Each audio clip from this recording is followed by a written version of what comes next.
નમસ્કાર, spark today ન્યૂઝમાં આપનું સ્વાગત છે। આજથી કહેવાય છે કે સીબીએસઈ ધોરણ 10 અને ધોરણ 12 ની પરીક્ષાઓ શરૂ થઈ ચૂકી છે। 10,000 કરતા વધુ વિદ્યાર્થીઓ આ પરીક્ષા આપવાના છે। સાથે પણ વાત કરવામાં આવે તો જે અનેક શહેરમાં આવેલા જે બોર્ડ છે તે બોર્ડ દ્વારા કહેવાય છે કે કેન્દ્રો આપવામાં આવે છે, ત્યારે આ હરની ખાતે આવેલું કેન્દ્રીય વિદ્યાલયને પણ આ સીબીએસઈનું બોર્ડ આપવામાં આવ્યું છે।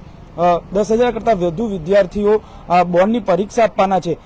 સાથે કહેવાય છે કે પોલીસ પ્રશાસન સહિતનો સ્ટાફ અહીંયા ખડકી દેવો, કોઈપણ જાતની ગેરરીતિ ન થાય તેના માટે તમામ સ્કૂલ પ્રશાસન સહિત તમામને તૈનાત કરી દેવામાં આવ્યા છે।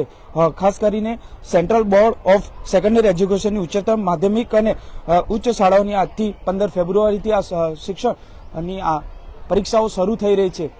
આપ જોઈ શકો છો બેઠક વ્યવસ્થા સહિતની તમામ અહીંયા ડિટેલ્સ આપવામાં આવી છે। બાળકોને કોઈપણ પ્રકારની તકલીફ ન પડે તેના માટેની કાળજીઓ રાખવામાં આવી છે। સાથે સોશિયલ મીડિયાની કહેવાય છે કે અત્યારે સોશિયલ મીડિયાની અંદર આ કહેવાય છે કે 30 જેટલા ફેક એકાઉન્ટ બનવામાં આવ્યા છે, તેને લઈને પણ સાવચેત બાળકોને કરવામાં આવી છે। કોઈપણ જાતની અફવાઓમાં ન આવવું જોઈએ તેવું બાળકો માટેની એડવાઇઝરી જાહેર કરવામાં આવી છે। ત્યારે આજથી કહેવાય છે કે 15 ફેબ્રુઆરીથી 13 માર્ચ સુધી 2024 સુધી આ પરીક્ષાઓ લેવાની છે। ત્યારે તમામ જે તૈયારીઓ છે તેને આખરી ઓપ આપવામાં આવી રહ્યો છે। આજથી ધોરણ 10 અને ધોરણ 12ની જે 10,000 જેટલા વિદ્યાર્થીઓ આ પરીક્ષા આપવાના છે।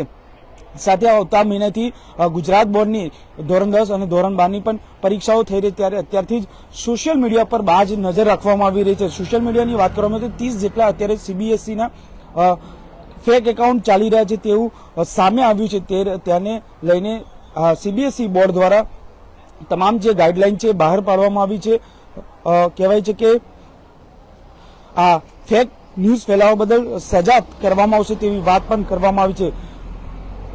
ત્યારે આ જણાવી દઈએ આપણે કે જે રીતે હવે ફેબ્રુઆરી અને માર્ચમાં ધોરણ 10 અને ધોરણ 12ની એટલે કે 2 વર્ષથી જે વિદ્યાર્થીઓ મહેનત કરે ધોરણ 9 પછી એટલે ધોરણ 10 આવે ત્યારે 2 વર્ષથી લોકો મહેનત કરતા હોય છે, તેનું પરીક્ષાનું ફળ હવે તેઓને મળવા જઈ રહ્યું છે। સાથે ધોરણ 11 અને 12ની વાત કરીએ, 11માં બાદ ધોરણ 12ની પરીક્ષાઓ આવતી હોય છે, ત્યારે અત્યારથી જ કહેવાય છે કે આ પરીક્ષાઓને આખરી ઓપ આપવામાં આવે છે। પોલીસ પ્રશાસન સહિત તમામ અહીંયા પોલીસને અહીંયા ખડકી દેવામાં છે, કોઈપણ જાતની ગેરરીતિ ન થાય। સાથે બાળકોને પણ જે ગેઝેટ હોય તે ગેઝેટ લઈ જવાની અંદર મનાઈ છે। સાથે કહેવાય છે કે 10,000 કરતાં વધુ વિદ્યાર્થીઓ આજે અહીંયા આજથી પરીક્ષા આપવાના છે। 15 ફેબ્રુઆરીથી લઈને 13 માર્ચ સુધી આ પરીક્ષા ચાલશે, ત્યારે તમામ વિદ્યાર્થીઓને સ્પાર્ક ટુડે ન્યૂઝ તરફથી શુભેચ્છા પાઠવવામાં આવે છે, પરંતુ તમામ લોકોએ આ કાળજી લેવાની જરૂર છે।